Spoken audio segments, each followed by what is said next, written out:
Mes chers amis, notre rendez-vous autour de la Bible, la parole de Dieu, est devenu presque incontournable depuis le lancement de la série biblique « Il m'a parlé », que vous nous faites l'honneur de suivre en télédiffusion, en radiodiffusion, ce qui est rendu possible grâce à l'aide sans faille de l'équipe de Espérance Média Martinique que nous remercions chaleureusement. Notre sujet d'aujourd'hui, le 29e, intitulé « Jésus, les idées reçues et la tradition », mettra en perspective d'une part les points de divergence auxquels Jésus s'est trouvé confronté face à ses opposants religieux et la perception d'autre part qu'ont actuellement un grand nombre de gens au regard du Christ et de son évangile. Nous allons prier tout d'abord. Notre Dieu, notre Père, le sujet du jour exige une exacte compréhension de ta parole. C'est la raison pour laquelle encore aujourd'hui, nous te prions de nous éclairer l'intelligence par ton Esprit Saint. Puis chacun de ceux qui suivront cette présentation être convaincu que toi seul es le chemin, la vérité et la vie. Au nom de Jésus. Mes chers amis, les idées reçues sont de plus en plus répandues dans notre société et chacun dit détenir sa vérité. Nous sommes de plus en plus submergés par de fausses informations, des informations mensongères, des fake news qui sont malheureusement souvent admises comme vraies et largement diffusées sur les réseaux sociaux. Si nous devions trouver une définition toute simple à une idée reçue, nous dirions que c'est une idée qui nous paraît évidente. On ne sait pas d'où elle vient, mais on l'a tellement entendue qu'elle nous semble vraie. L'idée reçue vient donner une explication à une situation complexe qu'on ne comprend pas et à laquelle on veut donner une explication rationnelle. Elle se caractérise par une grande simplicité. Mais quand les fondements de notre foi sont remis en cause, quand ce que Jésus-Christ a bâti de son sang est balayé par des idées reçues ou par de fausses convictions en lien avec la tradition, comment ne pas s'interroger sur les motivations de tous ces détracteurs et les combattre avec les armes de Dieu? Au nombre des idées reçues sur le christianisme véhiculé aujourd'hui, pour en minimiser son impact sur les cœurs, sur les consciences, sur les vies, en voici quelques-unes. Une idée reçue, le christianisme serait une belle invention, mais c'est faux. Le christianisme n'est pas une religion sortie tout droit de l'imagination de penseurs ingénieux. Dieu n'a pas été créé par les hommes et à leur image. C'est lui qui a créé les hommes à son image, puis s'est révélé à eux par des visions, à Abraham, à Moïse, à Paul, etc., par des prophètes comme Ésaïe, Jérémie, Daniel, etc., et surtout en Jésus-Christ, qui est l'incarnation de Dieu. La Bible est un livre remarquablement cohérent. Malgré ses multiples auteurs ayant vécu à des époques et dans des cultures différentes, elle offre une grande unité dans le message. Autre fait éloquent, les récits historiques de l'Ancien Testament préfigurent de façon très pédagogique la doctrine du Nouveau Testament. Les disciples de Jésus qui ont propagé le christianisme n'étaient pas des philosophes. Pierre, il était pêcheur sur le lac de Galilée. Matthieu lui-même était percepteur d'impôts. Ils n'avaient pas beaucoup d'instructions. Ils ont simplement fait part des faits exceptionnels dont ils ont été les témoins. Jésus a été annoncé également par Jean-Baptiste. Il a fait des miracles, Jésus. Il a prêché l'amour. Il est mort innocent. Il est ressuscité. Il est monté au ciel.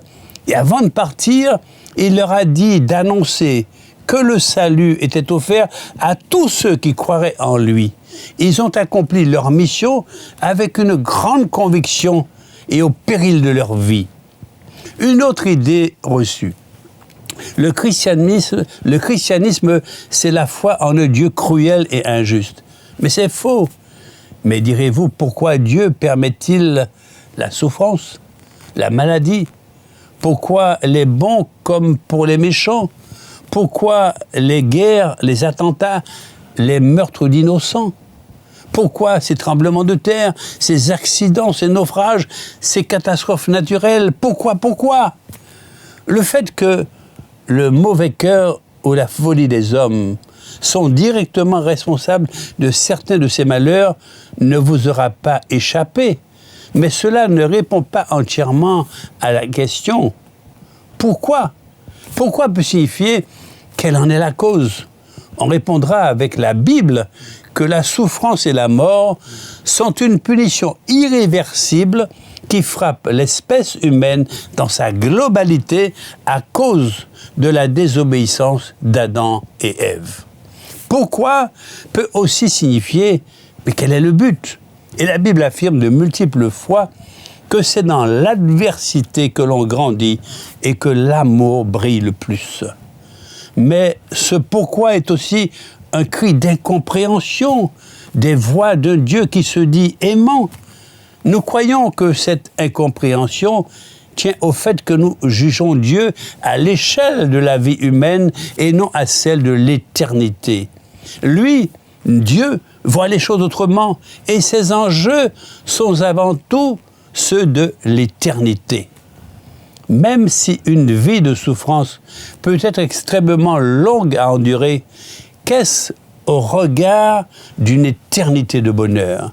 Peut-être nous pardonnerez-vous cette comparaison bien triviale pour un sujet aussi grave, mais nous acceptons l'idée qu'elle aide à réfléchir. Il ne faut pas juger le médecin sur la durée de la piqûre, la vie terrestre douloureuse ou pas, mais sur les jours et les années qui suivront la guérison, c'est-à-dire l'éternité. En tout cas, pour un chrétien, la question du pourquoi doit rester au second plan. La question urgente face au malheur des autres, c'est comment aider et comment encourager. Encore une idée reçue. Le christianisme ne rend pas les gens meilleurs. Mais encore là, c'est faux. Pourtant, ce qui nous déçoit, direz-vous, c'est que les chrétiens ne sont pas meilleurs que les autres. Regardez dans l'histoire, les croisades, l'Inquisition, etc. Ce constat mérite des précisions.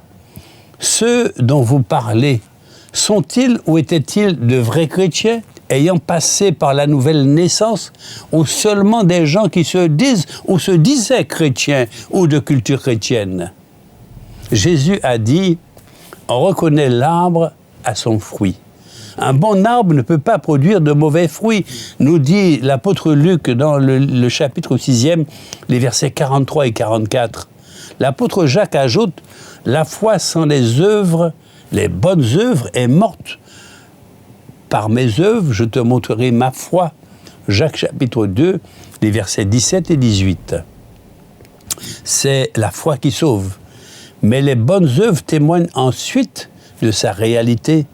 On ne peut pas être chrétien et se complaire à faire le mal. Voilà encore une idée reçue. Le christianisme impose beaucoup de contraintes, mais c'est faux. La seule chose qui est vraie est que le christianisme change la vie. Par la foi en Jésus, on est de nouveau. L'Esprit Saint veut habiter en nous. Dès lors, la vision de soi, du monde et de la vie change totalement. Les priorités ne sont plus les mêmes. Le chrétien apprécie naturellement d'aller à l'église, de lire la Bible, de prier, de faire du bien aux autres. Les choses que la Bible appelle des péchés ne l'attirent plus aussi fort qu'avant. En fait, c'est une illusion de croire que certains péchés procurent du bonheur. Peu à peu, le chrétien expérimente que la piété le conserve et le rend heureux, lui et les autres autour de lui. Le chrétien n'a pas besoin de beaucoup de commandements. Jésus a résumé sa loi en 2 commandements. Tu aimeras le Seigneur ton Dieu de tout ton cœur, de toute ton âme et de toute ta pensée. Tu aimeras ton prochain comme toi-même. Matthieu 22, les versets 37 à 39. Tout le reste en découle. Tout ce qui respecte ces 2 principes est permis. C'est la loi de la liberté, Jacques 1er, le verset 25e. Encore une idée reçue. Le christianisme comprend plusieurs religions, mais c'est faux.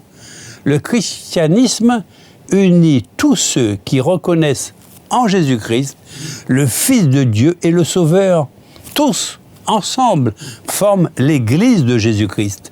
Tous les vrais chrétiens, qu'ils se disent catholiques, orthodoxes, protestants, évangéliques ou adventistes, sont d'accord sur la question essentielle: qui est Jésus-Christ pour vous? Tous se reconnaissent dans le symbole des apôtres qui proclament la foi en Dieu, Père, Fils et Saint-Esprit, au pardon des péchés, en l'Église universelle, en la résurrection, en la vie éternelle. Il existe aussi de nombreux groupes d'inspiration biblique, mais en désaccord plus ou moins grand avec ces fondements de la foi. S'ils poursuivent d'autres objectifs que de mettre les gens en relation directe avec Jésus-Christ, il faut les considérer comme des sectes. Ils constituent une minorité. Les divergences qui portent sur l'initiation chrétienne, sur les principes nouveaux que Jésus met en évidence par une vie de sanctification et d'amour au prochain, ne sauraient être réglées à la légère. Et des divergences, même des oppositions marquées, ont été le lot quotidien de Jésus face à un groupe de pharisiens érigés en grands défenseurs de la tradition et de l'héritage du passé. Cette réalité est consignée notamment dans le livre de Marc, au chapitre 7e, les versets 1 à 9, où nous lisons ce qui suit. Une délégation de pharisiens et d'interprètes de la loi venus de Jérusalem, se rassembla autour de Jésus. Ils remarquèrent que certains de ses disciples prenaient leur repas avec des mains impures. Ils ne les avaient pas lavés en suivant le rite usuel. En effet, les pharisiens et les Juifs en général ne se mettent jamais à table sans avoir pratiqué des ablutions minutieuses sur les mains et les poignets, en suivant la tradition de leurs ancêtres. Lorsqu'ils reviennent de la rue ou du marché, ils ne mangent pas sans avoir fait auparavant leurs aspersions rituelles. Ils observent encore quantité d'autres pratiques transmises par la coutume. Ils plongent les verres dans l'eau, ainsi que les bols, les pots et les plats en métal. Les pharisiens et les interprètes de la loi demandèrent donc à Jésus: « Mais pourquoi tes disciples ne respectent-ils pas les prescriptions établies par la tradition des anciens et prennent-ils le repas avec des mains impures ?» Espèce d'hypocrite, leur répondit-il, comme Ésaïe avait vu juste. Il vous a fort bien caractérisé d'avance lorsqu'il écrivait « Ce peuple m'honore du bout des lèvres, mais au fond de son cœur, il est bien loin de moi. Le culte qu'il me rend n'a aucune valeur, car il prend pour dogme des ordonnances imaginées par les hommes. » Vous mettrez de côté ce que Dieu a prescrit pour vous attacher à la tradition des hommes. Puis il ajouta: « Ah, vous vous entendez à merveille pour contourner et annuler la loi de Dieu au profit de votre tradition. » La tradition évoquée ici par Jésus, ou encore l'héritage du passé, a quelque chose de sacré aux yeux de ceux qui interpellent Jésus, le rabbi. La tradition doit être respectée scrupuleusement, mais Jésus n'est visiblement pas de cet avis. L'attitude de ses interlocuteurs a quelque chose qu'il ne supporte pas, et il le fait savoir en se référant à la déclaration d'Ésaïe. Jésus reprend donc à son compte le reproche du prophète au peuple d'Israël. Le culte rendu à Dieu est sans effet parce que le cœur n'y est pas. Les paroles sont bien là, chantée ou prononcée assidûment, mais elle reste pur automatisme, sans venir d'une décision ou d'une prise de conscience intérieure. Pour lui, comme pour Ésaïe, le culte rendu à Dieu ne peut être vrai que s'il vient de l'intérieur du cœur de celles et de ceux qui le vivent. Cette remarque est sans frontières. Elle interpelle toutes les personnes qui désirent répondre fidèlement aux appels divins. À ses yeux, la sacralisation de la tradition et son respect inconditionnel ne conduisent qu'à une forme de dureté du cœur et d'irrespect de l'autre. L'authentique fidélité à la loi divine ne peut venir que du fond de l'être humain. Les différentes pratiques religieuses qui l'enrobent ne sont que des us et des coutumes qui peuvent changer. Jésus situe la fidélité à Dieu à sa vraie place, là où elle prend sa valeur. En effet, le Seigneur Jésus a cette discussion intéressante avec les Juifs qui accusent ses disciples de ne pas respecter la tradition juive. Le Seigneur Jésus profite de cela pour donner son point de vue sur la tradition. Jésus n'est pas contre les traditions, les coutumes, les cultures, mais il dit que chaque tradition doit avoir l'homme, le bonheur de l'homme pour finalité. Jésus prend l'exemple de la loi juive qui autorise à délaisser ses parents parce qu'on veut faire une offrande à Dieu pour rappeler que le but de la tradition doit être le service de l'homme. Toute religion, toute culture ou tout aspect de la culture qui ne sert pas le bonheur et l'épanouissement de l'homme doit être repensé ou simplement écarté. Par contre, les aspects de la culture qui permettent de préserver la dignité humaine, de pardonner, de se réconcilier, de solidifier les familles, de sauvegarder le respect. L'aide des pauvres doit être sauvegardée et préservée. Obéir aveuglément à nos cultures n'est pas la solution. De même que rejeter en bloc nos cultures ne saurait non plus être la solution. Aucune culture n'est a priori bonne ou mauvaise. Nous devons donc examiner dans nos cultures les éléments bons et dignes en accord avec l'évangile de Jésus-Christ et voir comment adapter ceux qui ne le sont pas ou alors simplement écarter ceux qui ne servent pas l'homme. Revenons-en à nous-mêmes. Quel est notre rapport à nos traditions? Est-ce que nous prenons le temps de les comprendre, de les connaître, de les examiner à la lumière de la Bible, la parole de Dieu? Que faisons-nous pour préserver celle qui permet de sauvegarder l'homme? Et qu'en est-il de celles qui sont contre l'homme? Les observons-nous aveuglément? Comprenons bien, mes chers amis, que les coutumes et les traditions des hommes ne peuvent prendre la place de la parole de Dieu. À cause de votre tradition, vous supprimez la parole de Dieu, a déclaré Jésus dans Matthieu chapitre 15, verset 6. Finalement, Satan sait très bien de quelle façon il pourra annuler, voire supprimer la parole de Dieu. Il lui suffit de nous inciter à construire tout un système de traditions religieuses qui aura toute l'apparence de la piété, mais sans en avoir la puissance. Mes chers amis, il en est de même aujourd'hui dans beaucoup d'églises chrétiennes. Les traditions des hommes se sont peu à peu introduites dans les doctrines et les pratiques de ces églises, paralysant l'action de l'Esprit de Dieu et sclérosant la vie des chrétiens. Certaines de ces traditions sont apparemment inoffensives, mais d'autres sont profondément opposées à la parole du Seigneur. C'est la raison pour laquelle Jésus insiste autant sur l'urgence de sonder les Écritures. Vous étudiez avec soin les Écritures parce que vous êtes convaincus d'y trouver la vie éternelle. Jean chapitre 5 et au verset 39.